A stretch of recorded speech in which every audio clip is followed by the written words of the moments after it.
আজকে বিকেলে আমার দুই মেয়েকে নিয়ে আমি বাইরে বের হয়ে গেছিলাম কিছু কেনাকাটা করার জন্য আর ডাক্তার দেখানোর জন্য।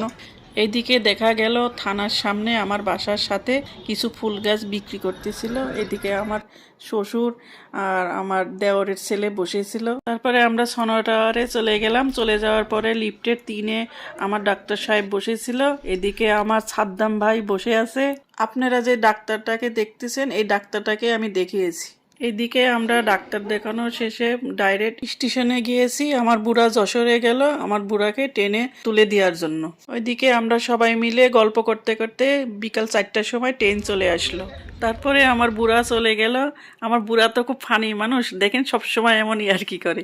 তারপরে আমার মেয়েরা আমাকে প্ল্যাটফর্মের উপরে বিখ্যাত মালাই চা খাওয়ানোর জন্য নিয়ে গেল। চা খাওয়ার শেষে আমার ছোট মেয়ের জুতা কেনার জন্য দোকানে চলে গেলাম। দোকানে অনেক সুন্দর সুন্দর জুতা দেখেছি, একটাও আমার মেয়ের পায়ের সাইজে হয় নাই, তাই ভাবছি ঢাকা থেকেই কিনে দেব। যাই হোক, আমার ছোট মেয়ের চাহিদার তো শেষ নেই। এবার সে কসমেটিক্স নিবে।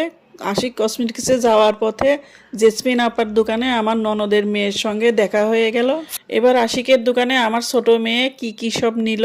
নেওয়ার শেষে আমি ওদেরকে রিক্সায় উঠাই দিলাম। তারপর আমি ওষুধ আর কিছু ফলমূল কিনে বাসায় গেছি। আমাদের বিড়াল আমাদের এক মুহূর্ত না দেখলে কি করে দেখেন।